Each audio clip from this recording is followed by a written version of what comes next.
Guys, അപ്പോൾ വൈകുന്നേരത്തെ കുറച്ച് വിശേഷങ്ങളൊക്കെ കാണിച്ചുകൊണ്ടുള്ളൊരു കുഞ്ഞു വീഡിയോ ആണ്. അപ്പോൾ വൈകിട്ടായപ്പോഴത്തേനും നമുക്ക് നാളെ ബ്രേക്ക്ഫാസ്റ്റിന് വേണ്ടിയിട്ടുള്ള അരി ഉഴുന്നും വെള്ളത്തിടണം. അങ്ങനെ ഞാനങ്ങനെ അരി ഉഴുന്നും എടുത്ത് നല്ലപോലെ കഴുകി വൃത്തിയാക്കി കുതുക്കാനായിട്ട് വെച്ചിട്ടുണ്ട്. രാവിലെ തൊട്ട് പ്ലാൻ ചെയ്താലും ഇത് ഇടുന്നത് വൈകുന്നേരം ആയിരിക്കും കേട്ടോ.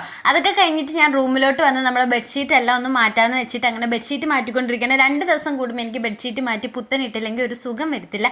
ജാനിക്കുട്ടി ഉണ്ടെങ്കിൽ ഒരു ദിവസമേ നല്ല രീതിയിൽ കിടക്കത്തുള്ളൂ. ജാനിയാണെങ്കിൽ ഫുഡെല്ലാം കൊണ്ടുവന്ന് അതിൻ്റെ മണ്ടയ്ക്കിരുന്ന കഴിക്കുന്നതൊക്കെ പിള്ളേരെ നമുക്ക് കൺട്രോൾ ചെയ്യാൻ പറ്റത്തില്ല. അവിടെ ഇരിക്കല്ലടി എന്ന് പറഞ്ഞാൽ അവൾ അവിടെ തന്നെ ഇരുന്ന് കഴിക്കത്തുള്ളൂ. അപ്പോൾ ജാനി ഉണ്ടെങ്കിൽ പെട്ടെന്ന് അഴുക്കാവും. ഇത് പക്ഷേ ഞങ്ങൾ മാത്രമേ ഉള്ളെന്നുണ്ടെങ്കിൽ അങ്ങനെ അഴുക്കൊന്നും ആവത്തില്ല. എങ്കിൽ പോലും ഞാനിങ്ങനെ 2 ദിവസം കൂടുമ്പോഴത്തേനും മാറ്റിക്കൊണ്ടിരിക്കും. അങ്ങനെ ബെഡ്ഷീറ്റൊക്കെ മാറ്റി റൂമെല്ലാം സെറ്റാക്കി കഴിഞ്ഞ് ഞാൻ പുറത്തോട്ട് ഇറങ്ങി ഇനിയിപ്പോൾ മിറ്റമൊക്കെ തൂക്കണം.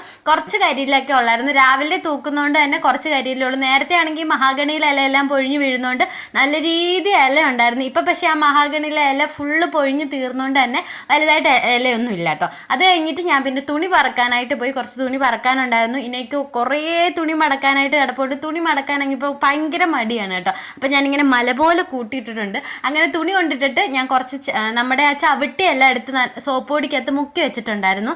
അങ്ങനെ ചവിട്ടി ഫുള്ള് കഴുകിയിടണം. ഇനി കുറച്ച് തുണി അല്ലാതെ കഴുകാനുണ്ട്. അതൊക്കെ കഴുകിയിട്ട് വൈകിട്ട് കൊഞ്ച് വാങ്ങിച്ചായിരുന്നു. അത് ഞാൻ വീഡിയോക്കകത്ത് എടുക്കാൻ മറന്നുപോയി. അങ്ങനെ കൊഞ്ചൊക്കെ വൃത്തിയാക്കി കുളിച്ചിട്ട് ഇനി വിളക്ക് എത്തിക്കണം. അതിനിടയ്ക്ക് വെച്ചിട്ട് ജാനിക്കുട്ടിയെ വീഡിയോ കോൾ ചെയ്യുകയും ജാനിക്കുട്ടിയുടെ വീഡിയോ ഒക്കെ ഇട്ട് തരികയും ചെയ്ത് എൻ്റെ വീട്ടിലാണ് കേട്ടോ. ജാനിക്കുട്ടി അങ്ങോട്ട് പോയേക്കുവാണ്. അപ്പം അമ്മ എനിക്ക് വീഡിയോ ഒക്കെ എടുത്തിട്ട് തന്നായിരുന്നു. പിന്നെ ഞാൻ തീയൽ വെച്ചു, കുളിച്ചു, വിളക്ക് കത്തിച്ചു. ഇതൊന്നും എനിക്ക് എടുക്കാൻ പറ്റില്ല. എൻ്റെ ഗ്യാസ് തീർന്നു പോയ ദേഷ്യത്തിൽ എനിക്ക് വീഡിയോ എടുക്കാനുള്ള മൂഡൊന്നും ഇല്ലായിരുന്നു.